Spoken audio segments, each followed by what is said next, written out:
Yes. This lesson, Deep Water by William Douglas, can also be best described as, or summarized as, a psychological analysis of fear. A psychological analysis of fear. This is what this chapter is about. And because the swimming instructor uses psychology as his approach to teach William Douglas swimming, this lesson is a psychological analysis of fear among many other factors that we come to know when we read the lesson. So, coming back to the lesson, as a child, as a 14-year-old young boy, William Douglas heard about the drownings that took place in the Yakima River, very near where he lived, Yakima River. And the author, William Douglas, describes this Yakima River as treacherous. Anything that is treacherous appears to be quite safe on the surface, but is actually that much more dangerous. So mother recounted incidents of drowning, and that is what made William Douglas fear, or instilled fear. However, the safest place to learn swimming, and William Douglas wanted to learn swimming. He wanted to enjoy other water sports. He wanted to enjoy fishing. It is because of the fact that when he grew up after the misadventure, that he could not enjoy the water sports and other things related to water, that he decided to hire a swimming instructor. Once his father takes him to a beach in California.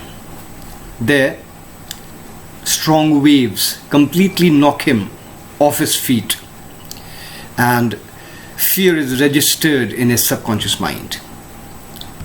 But his father laughed. The child was terrified, but his father laughed. Father laughed to comfort the child, as if the author was saying, father wanted to laugh it away, laugh the fear away. So that was father's intention rather, to comfort the child, to reassure the child. Fine. With fear registered in his subconscious mind, he once decided that he would go to the nearby YMCA swimming pool that offered the safest opportunity of the kind that William Douglas wanted to learn swimming. So, equipped with the floats, FLOATS, all about his body, he goes to the pool and waits for others to come. And once others come, he would ape them or copy them and learn swimming. It is at this juncture that this misadventure takes place.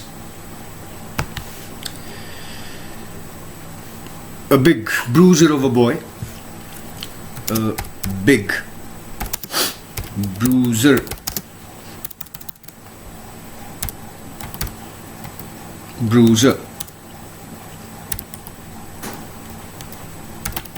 of a boy, that is a young lad who has the tendency to bully others, comes, picks him up and ducks him into the deeper end of the pool, and the child, that is William Douglas, lands in a sitting position.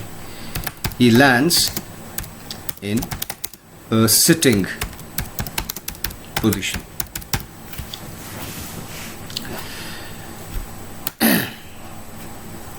Now, what happens herein on forms part of the answer to the question that the chapter is a psychological analysis of fear.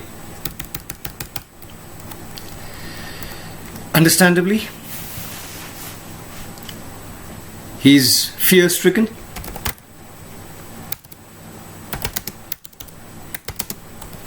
Fear-stricken. He's terrified. Terrified. But is not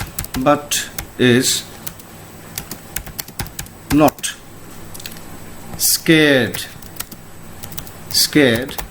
out of his wits. He's terrified, but he's not scared. He's frightened, but he's not scared out of his wits. Scared out of his wits.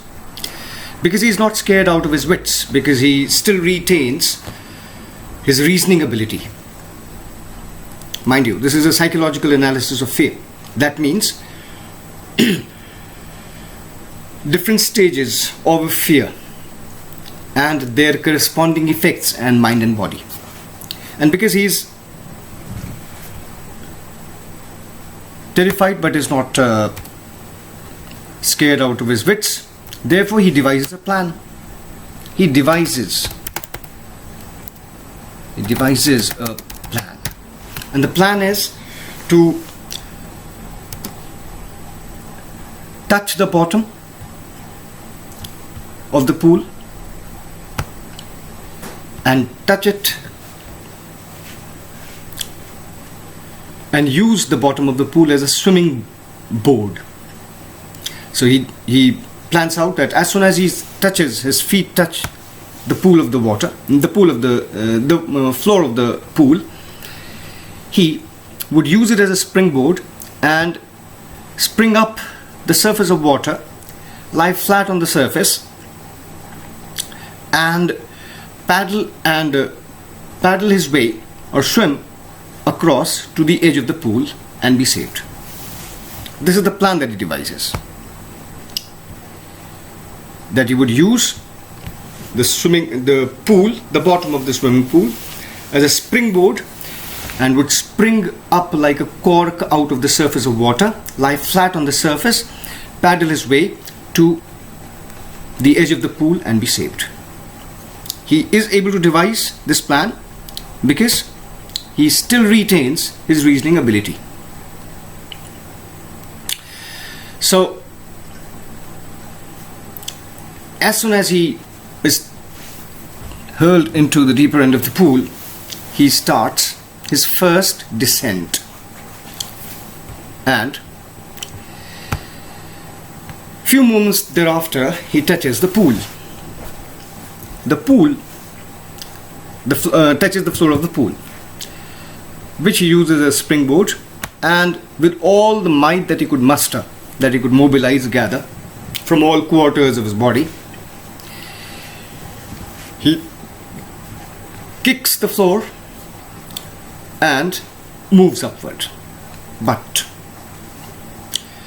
is only able to come above the surface of water. The part of the body that is able to come up the surface of water is his face.